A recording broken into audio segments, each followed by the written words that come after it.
film premiering at South by Southwest. Can you tell us about Puro and your character in it?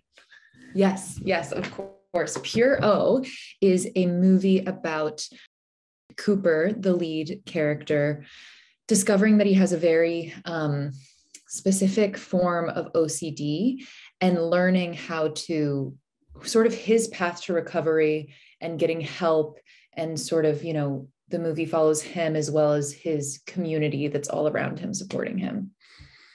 And I'm Emily. I play Emily in it. And I play his fiance, Emily. And Emily they're both musicians. They play music together. And Emily also has her own sort of world and drama in her life that's unfolding as Cooper's is also unfolding. And it's about their relationship while they're both on these paths, try to figure their lives out. You've done it all throughout your career. What was it about this particular project and character that resonated with you? I love so much stories about mental health. Mm. I think they're so incredibly important, especially when it's all is important, but I really loved that this was representing a type of OCD that I hadn't seen before. And anything that's, I think OCD, there's of course a stigma, but it's also, I grew up watching like Monk, which was one of my favorites, but his character has OCD and it's very specific. And in everything I'd ever seen, it was always just like about the, keeping things clean or in a specific order.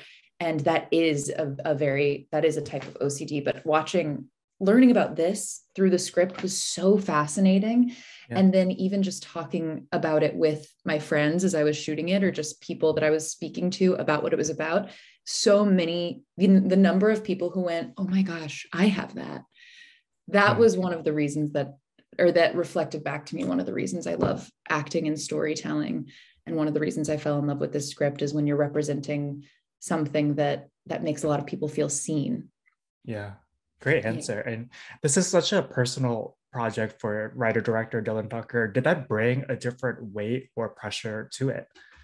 Oh, totally. It didn't bring pressure because he was so supportive and open and vulnerable. What it did bring was, he was vulnerable with all of us and shared so much of his story with everyone, with the whole cast and this really tight, tiny crew. And I think that just enabled all of us or encouraged us to bring our own vulnerability to it. So the whole set, sort of because of his bravery, the whole set had this sense of bravery and vulnerability. So it's almost the opposite. It was like, because he gave this to us, everybody sort of felt this permission to come at it with their heart forward. And is the filming experience different when the person who's created this universe and this story is also at the helm directing? Yeah, totally. Because then they become such a resource. Yeah. Especially because my character was based off of someone very specific. And when you're an actor, it's so fun to create, your backstory and all of that. But then it was also nice to have him as a resource of, I'm trying to figure something out. Can you help me? And then he was a deep well of knowledge when it comes to really any of these characters. So that was so helpful. Directors are always helpful, but specifically, he had such a deep well of knowledge about every single character in this film. Yeah, and he also has experience in front of the camera as well, which I think probably lends itself to that communication. We love an actor director. Yeah, it's amazing. Yeah. And like you were saying earlier, the film is bringing much needed awareness and visibility to OCD, which is often misrepresented in film and television. And I think more so, it's also highlighting how OCD not only affects those diagnosed with it, but also the people closest to them. What type of research did you have to do for this role? And how helpful was it for you to have non-actors as part of this cast who either work in this space or have been diagnosed with OCD themselves? So whenever I was first meeting with Dylan about the project, I got so excited because I started looking up all sorts of things about Pure O and about harm OCD. And I was talking to him about it and he goes, whoa. He was like, I don't want you looking anything up. He was like, Emily is so in the dark the entire time, sort of not learning about this not learning about OCD, not learning about the thing that Cooper's going through. And he's like, so I'd like for you to not learn anything. And that proved to be difficult because my partner is Daniel, who plays Cooper. And so I'd have to leave the living room whenever he was watching documentaries.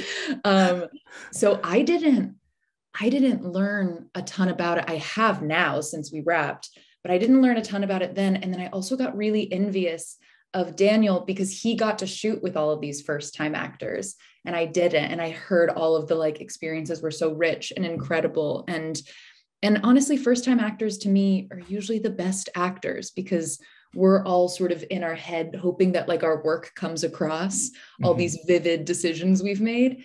And people who are acting for the first time are just they're doing all the things that actors are trying to do, which is just being present and listening.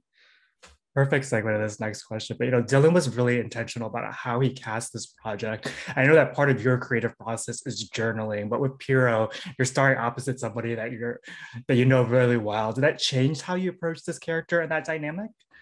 Ooh, great question. Wait, how did you know about journaling? I did tons of research. Oh my God, that's so nice. That's so kind. I was like, how did he know? Yeah, that was so interesting knowing that we were gonna play couples, like a couple on the movie and that we were a couple in real life. And we talked about it a lot. We talked specifically about the differences of Emily and Cooper versus Hope and Daniel.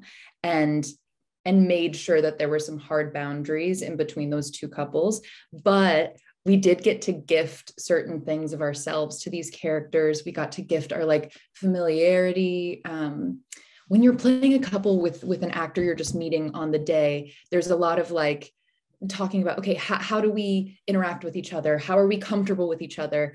And we had the gift of just already being so comfortable around each other and sort of lending that comfortability and like lending that vulnerability that already existed between the two of us. And that was just that was like a lot of that work was already done and we didn't have to worry about it. And then that made it to where we can focus on other things. So yeah, that was a really, really cool part of shooting this. You're also known for creating different playlists for your different characters. What was on Emily's playlist? And why has music been so integral into kind of your process? Oh, that's such a good question. Okay, Emily's playlist. Oh, I wonder if I could look at it. Emily's playlist had a lot of folksy songs, a lot of singer-songwriters, and right now we're kind of living in an era of singer-songwriters, like a lot of Gracie Abrams and Phoebe Bridgers and a lot of female singer-songwriters. And then also just a lot of, like Bob Dylan and Avett Brothers. And then Dylan wrote his own music, Dylan Tucker. Yeah. So a lot of his songs were also on the playlist, but it was all very folksy singer-songwriter. And the reason I use music, nothing gets me into like a feeling or a sort of like a zone or nothing gets me into a feeling more than music does. And I think it's different for everyone, what sort of grounds them into whatever moment they want to be in or what grounds them into the vibe of a scene or of a character. And for me, it's always been music. And it's always so nice to have specific songs for specific scenes, specific songs for specific characters. And there have been so many times on set where I'm like, all right, I have to do this really intense thing. And then the moment I listen to the song, I'm like, here I am, I'm ready to go. That actually might be the answer to this next question, but you were talking about it earlier. One of the beautiful themes within this film is the strength and vulnerability. And your character has her own journey throughout, which you brought so much nuance to. For those more emotional moments, how are you able to create the space for yourself to dive into that arc? And then what's that kind of decompression like afterwards? That's a really beautiful question.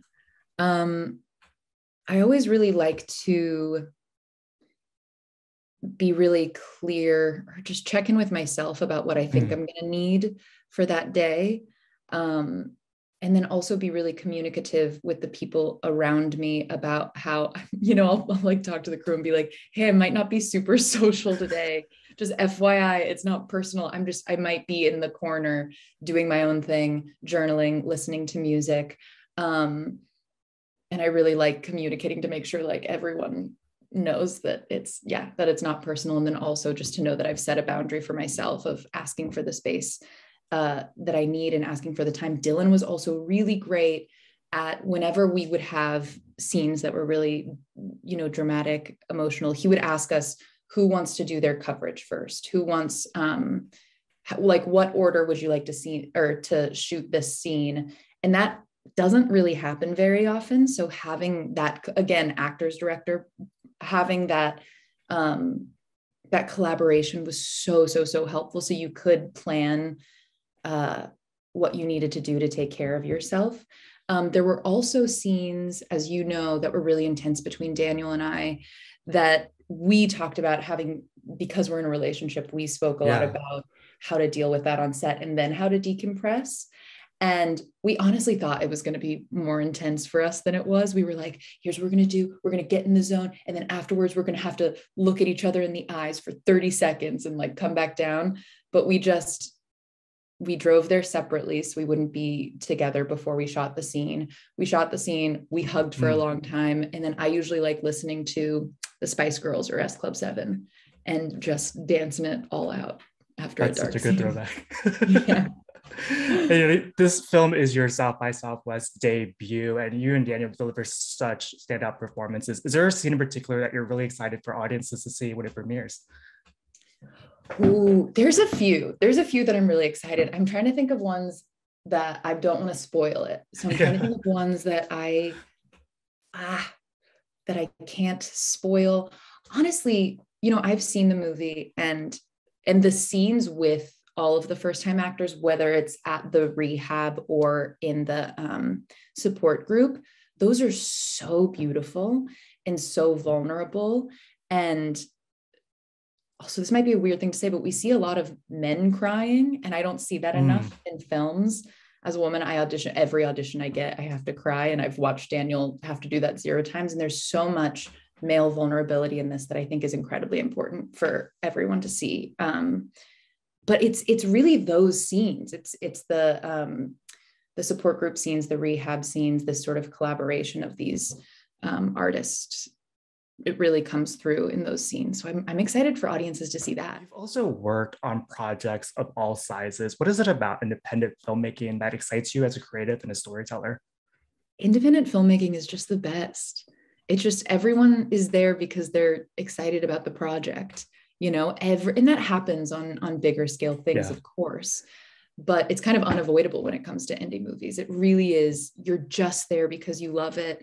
And everyone's kind of problem solving together. And I really love that. There's so much more collaboration on an indie set usually, but it's a time when you really, really feel like this team of artists doing something to make something bigger. And, Daniel and I are actors in it, but we also, put together our own costumes and did our own makeup and like all this stuff. Everyone was just sort of wore so many different hats. And it made it to where we all felt like we were such a big part of making this movie.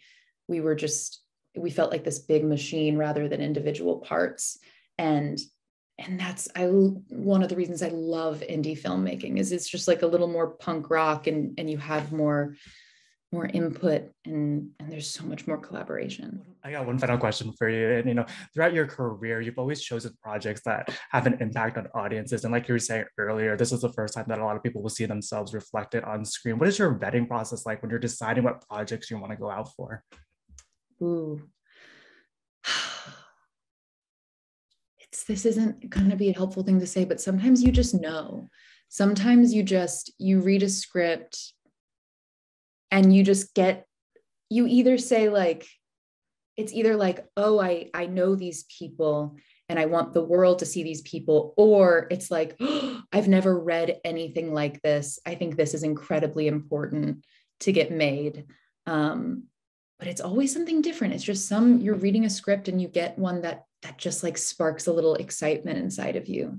But I do think my favorite types of movies and storytelling is when you're telling stories that mean a lot to people and that make them feel less alone. I think that's always been my favorite thing about movies is you get to go and sit in a theater or in front of your laptop or wherever and just feel less alone and see yourself, hopefully.